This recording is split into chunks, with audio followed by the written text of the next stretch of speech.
Afternoon students. जैसा कि कल हमने विसर्ग संधि के 2 नियम पढ़े थे, तो उसी प्रक्रिया को आगे बढ़ाते हुए हम नियम नंबर 3 पर आते हैं। जैसा कि बताया गया था, विसर्ग संधि के भेद नहीं होते हैं, नियम बनाए गए हैं। वो क्या है?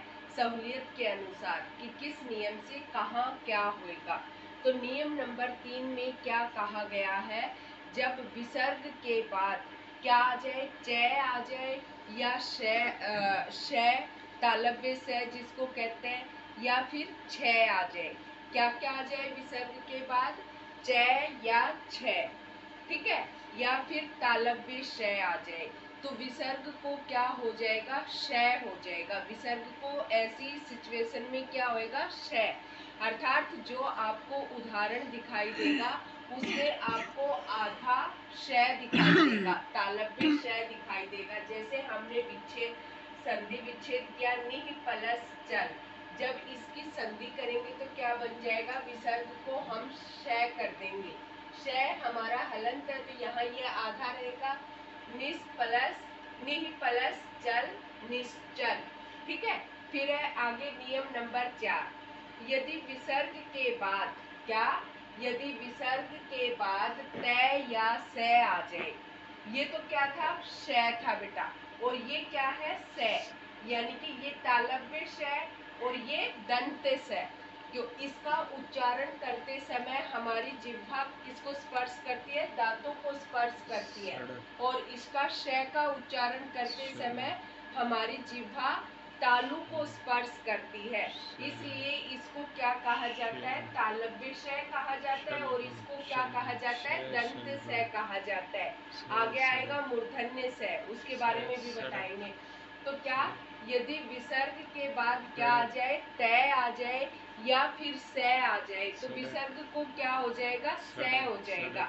विसर्ग को से हो जाएगा। देखो जैसे मन प्लस ताव, यहाँ क्या आ गया? तय आ गया। विसर्ग के बाद क्या आया? तय। और हमारा नियम क्या कह रहा है कि विसर्ग के बाद तय या से आ जाए। तो यहाँ तय आ गया, तो विसर्ग को क्या हो जाएगा? से हो जाएगा। संधि क्या हो जाएगी? मनस्ताप।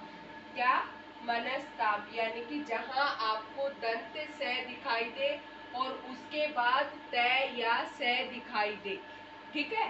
तो ऐसी सिचुएशन में ये नियम नंबर 4 लागू होगा कि विसर्ग के बाद तय या से हो तो विसर्ग को क्या हो जाता है? से हो जाता है। फिर है नियम नंबर 5। क्या? नियम नंबर 5 में कहा गया है कि जब विसर्ग से पूर्व, विसर्ग से पहले, पूर्व का अर्थ क्या है? पहले, ई आ जाए। विसर्ग से पहले क्या आ जाए? ई आ जाए। और विसर्ग के बाद क ख, क्या है? क ख, ट ठ, प फ, ये इन 6 वर्णों में से कोई एक वर्ण आ जाए। क्या क्या? क ख, ट ठ, प फ में से कोई एक वर्ण आ जाए तो विसर्ग को क्या हो जाएगा? विसर्ग को मूर्धन्य श। अब तक बताया था कि इसको क्या कहते हैं? मूर्धन्य श कहते हैं। इसका उच्चारण करते समय हमारी जिह्वा किसको स्पर्श करती है? मूर्धा को। और मूर्धा किसे कहते हैं? जो दांतों के तुरंत बाद का खरदरा हिस्सा होता है उसे क्या कहा जाता है? मूर्धा कहा जाता है, ठीक है। दांतों के तुरंत बाद अपनी जीभ लगा करके देखोगे तो आपको प्रतीत होगा कि खरदरा हिस्सा है वो क्या कहलाता है? मूर्धा। और जहाँ मूर्धा खत्म हो जाता है वहां आगे क्या आता है? तालु, ठीक है। उसको क्या कहा जाता है? तालु, ठीक। दंत, जैसा कि आप सभी जानते होंगे कि दांतों को दांत कहते हैं, ठीक है। तय से बोलेंगे तो देखो तय वर्ण का उच्चारण स्थान दंत होता है। तो तय वर्ग का उच्चारण करते समय और से का उच्चारण करते समय हमारी जिह्वा किसको स्पर्श करती है? दांतों को। इसलिए इनका उच्चारण स्थान क्या होता है? दंत। तो तय वर्ग का उच्चारण स्थान होता है मूर्धा और र और श का। र और श का उच्चारण स्थान क्या है? मूर्धा। री का उच्चारण स्थान भी मूर्धा होता है। तो ये तो चलो अतिरिक्त बात है। तो ऐसी सिचुएशन में क्या होगा? विसर्ग को शय हो जाएगा। अर्थात जहाँ उदाहरण दिखाई देगा तो वहाँ आपको स के बाद क्या दिखाई देगा, जहाँ ये मूर्धन्य श हो आधा उसके बाद या तो आपको क दिखाई देगा या फिर ख या ट या फिर ठ या प या फ।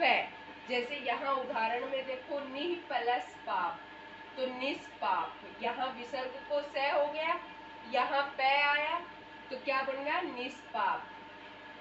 निह प्लस काम, निष्काम, यहाँ कहा था ना कै हो तो यहाँ कै आ गया, इस कै को देखते हुए इस विसर्ग को क्या हो गया श हो गया। ठीक है, तो क्या बन गया निष्काम। तनु प्लस टंकार, यहाँ हमारी नियम कह रहा था कि तय हो, विसर्ग के बाद तय हो तो यहाँ तय आ गया, तो तय को देख करके इस विसर्ग को क्या हो गया श हो गया और हमारा क्या बन गया संधि क्या बन गई धनुष टंकार।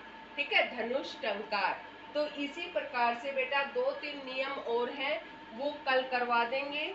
आशा करती हूँ यहाँ तक आपको समझ आ गया होगा और प्रैक्टिस के लिए फिर विसर्ग संधि के आपको उदाहरण दे दिए जाएंगे। कल आपकी संधि कंप्लीट हो जाएगी, उसके बाद नेक्स्ट टॉपिक करेंगे हम। ठीक है, थैंक यू बेटा।